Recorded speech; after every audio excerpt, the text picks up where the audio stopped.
Kita ke kasus lain, pemirsa. Satreskrim Polres Mojokerto berhasil mengungkap identitas potongan tubuh manusia yang diduga menjadi korban mutilasi. Kini polisi masih memburu kekasih korban yang diduga terlibat.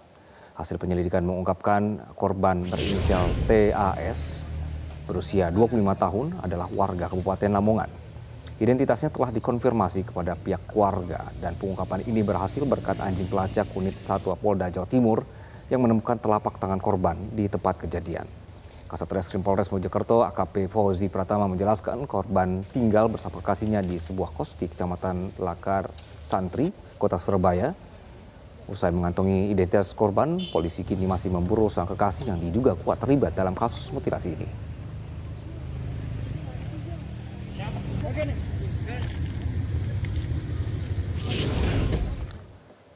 Untuk mengetahui informasi selengkapnya telah terhubung bersama kami Kasat Reskrim Mojokerto AKP Fauzi Pratama. Pak Kasat, selamat sore. Ya, selamat sore. Ya. Pak Kasat, berarti sudah terkonfirmasi ya bahwa korban memang dimutilasi? Dapat kami sampaikan bahwa untuk kepastian kami masih menunggu hasil daripada forensik analisis dari Rumah Sakit Bayangkara untuk memastikan apakah betul bagian-bagian yang tubuh yang kami temukan tersebut merupakan hasil dari tindak pidana tersebut. Baik, Pak Kasat, berarti untuk sejauh ini bagaimana hasil identifikasi yang bisa di-share ke publik, Pak? Seperti yang tadi sudah dijelaskan bahwa berdasarkan bantuan dari unit Satwa Polda Jawa Timur, alhamdulillah kami berhasil menemukan bagian-bagian penting yang dapat membantu kami dalam melakukan identifikasi, sehingga memudahkan kami dalam melakukan profiling identitas daripada korban itu sendiri, sehingga dapat kami konfirmasi bahwa korban berinisial TAS, usia kurang lebih sekitar 25 tahun, jenis kelamin perempuan, merupakan warga Lamongan. Demikian. Oke, baik. Pak Kasat, apa yang menjadi petunjuk utama hingga korban berhasil dikenali? Petunjuk utamanya dari yang kami temukan ada dua bagian penting, yaitu yang pertama yang ditemukan pertama kali warga, yaitu adalah kaki kiri daripada korban, kemudian juga hasil daripada kita penelusuran pencarian di TKP, kita berhasil menemukan pergelangan tangan daripada korban. Baik, Pak Kasat, apakah sudah ada informasi berkenaan sebenarnya sudah berapa lama tubuh korban ini berada di lokasi, Pak? Berdasarkan hasil interogasi kami kepada saksi warga yang pertama kali menemukan, yang bersangkutan setiap hari memang bekerja di sekitar sana, selalu ke area tersebut. Informasi yang kami dapatkan yang bersangkutan melihat pertama kali pada hari Selasa, dan di hari sebelumnya itu tidak ada, sehingga kemungkinan kejadian ini sudah sekitar 4 atau 5 hari.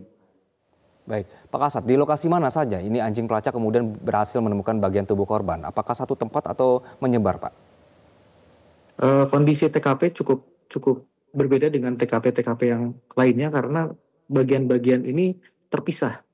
Bagian-bagian ini terpisah, tidak berkumpul di satu titik saja, namun tersebar dengan radius yang cukup jauh, di mana radius terjauhnya itu sekitar kurang lebih 100 meter antara bagian satu dengan bagian yang lain. Sehingga dalam proses pencarian ini saya mengumpulkan banyak personil, gabungan tim dan juga relawan yang ada di sana untuk kita bersama-sama melakukan pencarian, penelusuran, sehingga akhirnya kita peroleh berbagai temuan bagian di sana. Berarti temuan sementara adalah bahwa bagian tubuhnya ini juga tersebar begitu, Pak ya. Pak Kasat, saya mau masuk ke bagian pelaku dan motifnya. Apa benar ini pacar korban menjadi terduga utama, Pak, dalam kasusnya? Patut kita duga karena selama ini korban selalu bersama dengan pacarnya, dan keberadaan pacarnya juga belum bisa kita konfirmasi. Sudah berhasil dihubungi, Pak? Belum bisa ya? Sementara masih kita cari, masih kita dalami. Oke. Pak Kasat, di mana terakhir kali pacar korban ini terdeteksi? Berdasarkan informasi yang kami peroleh dari hasil penyelidikan di lapangan, keberadaannya ada di Surabaya. Tim sudah kami terjunkan ke sana, kita coba penyelidikan yang lebih mendalam. Oke, berarti saat ini masih dalam proses pengejaran terduga pelaku, begitu ya Pak Kasat ya? Ya betul. Baik, Pak Kasat, apakah ditemukan semacam senjatakah atau alat yang diduga ini digunakan dalam proses mutilasi, Pak? Sementara belum. Di TKP tidak ada alat atau sarana yang digunakan oleh pelaku. Oke, baik. Apakah ada tanda-tanda korban ini dibunuh di lokasi lain, Pak, sebelum dibuang? Ada kemungkinan seperti itu, Pak, karena di TKP kita tidak menemukan titik-titik lokasi yang patut diduga itu menjadi tempat terjadinya eksekusi yang dilakukan oleh Oke, pelaku terhadap korban. bisa dikatakan ini bukti kerja satu orang atau lebih dari satu orang, Pak? Belum bisa kita simpulkan, Pak. Baik, belum bisa, Pak ya. Pak Kasat, berapa orang saksi, Pak, yang sudah diperiksa, Pak, dalam kasusnya, Pak?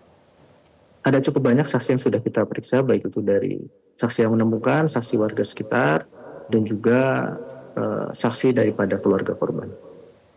Baik, berarti kita sekarang sedang menunggu proses selanjutannya begitu, Pak ya, dan juga terduga pelaku yang juga masih dalam proses pengejaran. Pak Kasat, terima kasih, Pak, untuk informasinya di sore hari ini. Baik, terima kasih sama-sama. Jelajahi cara baru mendapatkan informasi. Download Metro TV Extend sekarang.